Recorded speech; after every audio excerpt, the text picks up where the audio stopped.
can set the record straight here. You've heard it first. There we go. The truth on Wizards of Waverly Pod. Daniel, take it away. But yeah, how did you get into modeling, and how did it like transition into acting? So it did start as modeling in Toronto at 5 years old. My brother had made his way into it. I don't know exactly how he got started, to be honest, but I knew that he did it and it was cool because he did it, and I was going to do it too.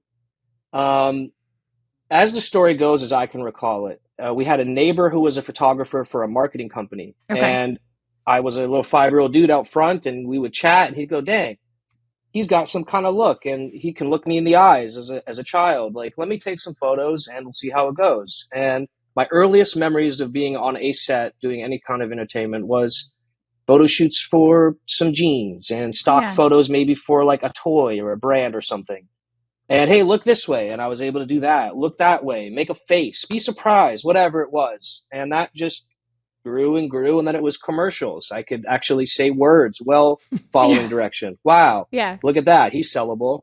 Yeah. And then once we moved to Florida, it was for my father's work, actually. So we got green carded up and moved down thanks to his wonderful job. And asked around, found an agent down in Miami. World of Kids, I believe, was my first agency. I've heard of down that on one. Ocean Boulevard, if I remember correctly. And it grew from there. I started doing independent films, student films, 10, 15 minutes, getting paid in Taco Bell and $20 for gas. Yeah. Just doing the thing, you know. Yeah, I know it well. Start. Get in where we could fit in. Built a resume off of stuff nobody will ever see. But I had a resume this big in 4 years, and they'll never see the light of day. You'll never know what they're called. I can't even remember them. But the point being is that I started practicing. I got used to, watch out for this hot light up here. Watch out for those cables. This person does that. That person does that. And the whole process really interested me, especially the props and scenic department, which we'll get into that at some point because it ties into kind of what I've done since the show. Yeah, that was my start, and things went good. And from Florida, you said you went to New York, and then they told you to go to LA. I always love this question. I love that I'm complimenting myself on the question. When you landed in LA, what part of town did you guys choose to, or you choose to live? Like what part of town? North Hollywood. North Hollywood. Were you in the Oakwood crowd with the rest of us? Oh, thank you. Jeez, wow. Yeah, talk about a blast from the past, right? Before we moved, we did a few pilot seasons, a few episodic seasons. Oakwood, we did, I think, 3 different seasons for like a month or 2 at a time until I actually started booking regularly, that it made more sense and I had the finances to stay in California than it was to fly back and forth. Yeah. Oakwood, thank you for that reminder. Yeah, no. So for those who don't know, Oakwood was like this weird, they've changed it now, but it was like this weird, legendary sort of like young Hollywood place. It's where all the studios and everybody put people up, or that's where you stayed. And that was like, and your it's right by community. like Warner Brothers, Universal, and it's like fully furnished. You could stay like month to month or 3 months. Like my mom and I stayed at the Oakwood with the little pull down bed in the studio apartment. Yes, the Murphy bed. Murphy bed. Do you remember any of the pilots or things that you auditioned for during that time? Oh, I do, kind of.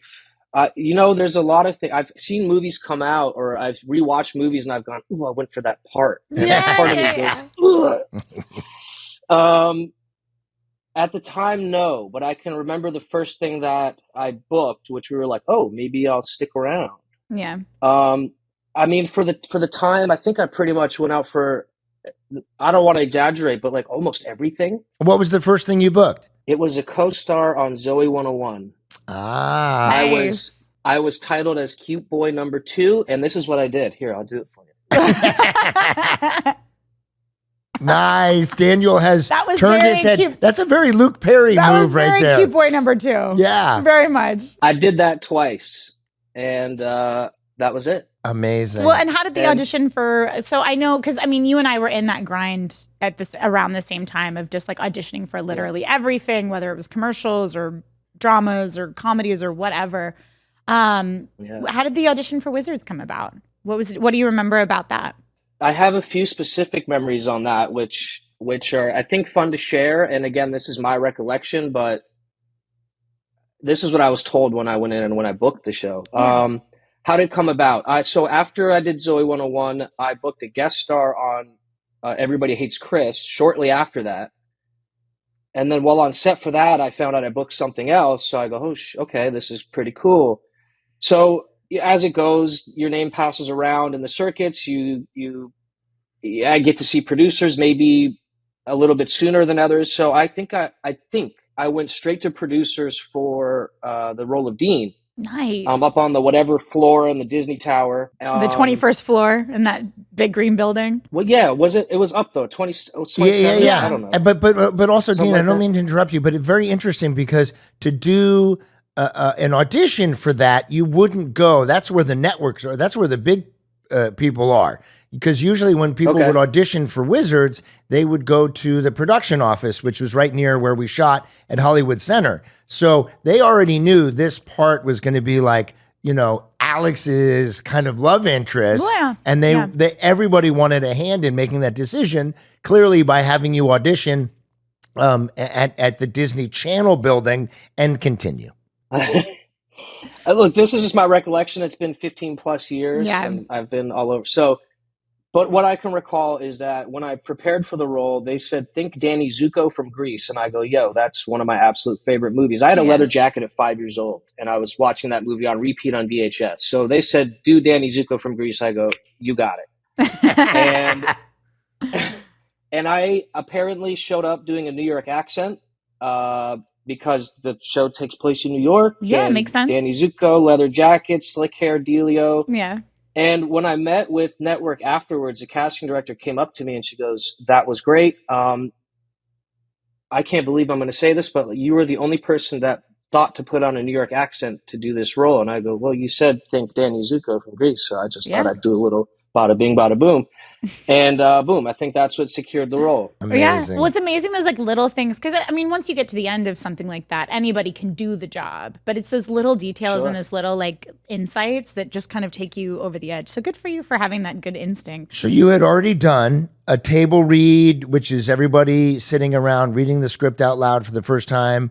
And, you know, all of the heads of the departments are there and stuff. So take me through that first week of you working on the show. So you're there, you're doing the table read, you're going and now putting it on its feet. Because listen, there have been people who do the table read, actors, and then they go and case in point, me, you go and you start rehearsing, and then sometimes you don't go back and they have a different actor. You know what I mean? Like, did that dawn on you at all that you had to keep up the level? You hadn't, you know, until you're on television, you don't really have the job technically, in my opinion. Well, even then, you can come back as somebody else the next episode. I replaced someone on the show, But here's the thing, because I was wondering about that, because you did come in season 2, which as an actor is sometimes hard to come in when the show's already established. But at the same time, like, you knew me, you knew David, like, you knew kind of us a little bit. So did that take the edge off, or was it kind of hard to come into a show that had already been going for a season? So to both of your questions or points, I'm going to be honest that it's hard to really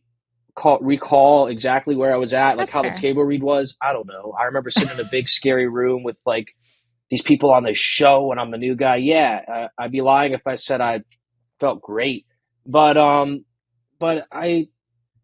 as serious as we take the deal to get the shows and as much rejection as we face, once we make it past that threshold and get onto something, there's a sense of having to do good and perform and do the deal to keep the deal.